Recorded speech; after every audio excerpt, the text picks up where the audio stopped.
how are your campaign funds? Are you set where you can do battle with? We know Cuomo is going to have more money than he'll need in the next 2 lifetimes, and probably the Republican candidate will also have a pretty hefty war chest. How are you going to be fixed for finances to make a run? Oh, we're in terrible shape. we got less money in the state of New York, and that's saying a lot these days. I'll tell you. Yeah. Look, I'm the Libertarian candidate, and the Libertarian candidate's never going to have any money comparable to what those candidates are going to have. It's not so much important how much they have. But you look at Lazio, yeah, he's got a lot of money, but he spends it on consultants. You look at Palladino, he spent $2 million. Have you seen a TV ad yet? I mean, he may spend money on TV ads, and the key is you want to get your name out, and it's very challenging as a Libertarian candidate, and you have to be realistic about something. My odds of winning are somewhat small. I'm not walking around here thinking, okay, I'm likely to be the next governor. And I don't want to say it's impossible, but it's a long shot would be kind. So the goal for the Libertarian candidate, which is what we've been talking about for years. I'm friends with a lot of people in the Libertarian Party. The Libertarian Party has been talking about this for years. We need to get 50,000 votes, which is only 1%, just over 1% of the vote. So that is an attainable goal, and I think we're going to do a lot better than that. Where there's a poll done by Siena College in March where I got 3 to 4%, depending on which of the 2 questions was asked. So that's like 150,000 votes. So we're well on our way, and the challenge is to take the money you have and to spend it efficiently, which is something we'd like to see the governor do, right? Oh, yeah, absolutely. And to do other things that don't cost money. So one of the things, before I came on the air, you and I were talking, one of the things that I'm actually very good at is the Internet. And it's not just that I make a pretty website. I don't think my websites are particularly pretty. It's that I get people to see them.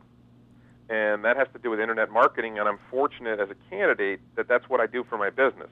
My business says I'm an attorney and I'm a web entrepreneur, and I have a website that gets a lot of business. It's a directory of traffic courts, and I know how to do something called search engine optimization, so people find the stuff that I do on the internet. So my website that has a directory of traffic courts has ads for my campaign, which doesn't cost anything because it's my website, and 67,000 New Yorkers a month see that. I'm doing YouTube videos. My biggest YouTube video got seen by 6,000 people. It was a parody of the LeBron James decision. Uh-huh. And I choose to play for the New York Libertarians. I've got a video about Palladino's history of campaign contributions to liberals.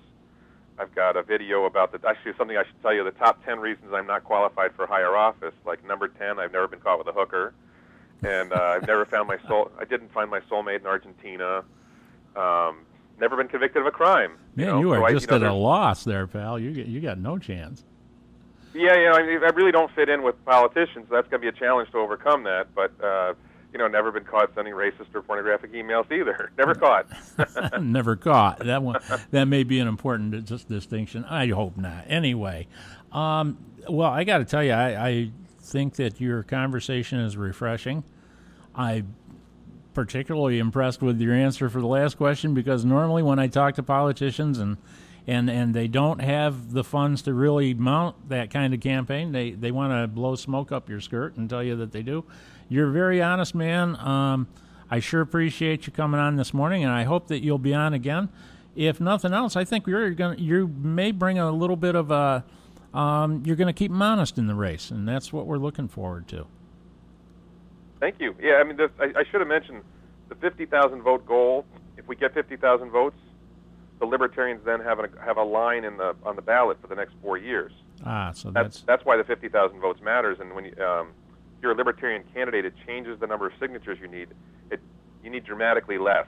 A friend of mine ran for Congress. He needed 3,500 signatures. Well, we've get ballot status. He'll need 100. I got to cut you off because we're up against a hard break. Thanks for coming on. Will you come on again? Yes, absolutely. Nate, thank you. technician for SafeLight. Okay, very good. And that was Nate, the technician for SafeLight, coming in there. We'll talk to you later. Thank you very much, sir. It spread.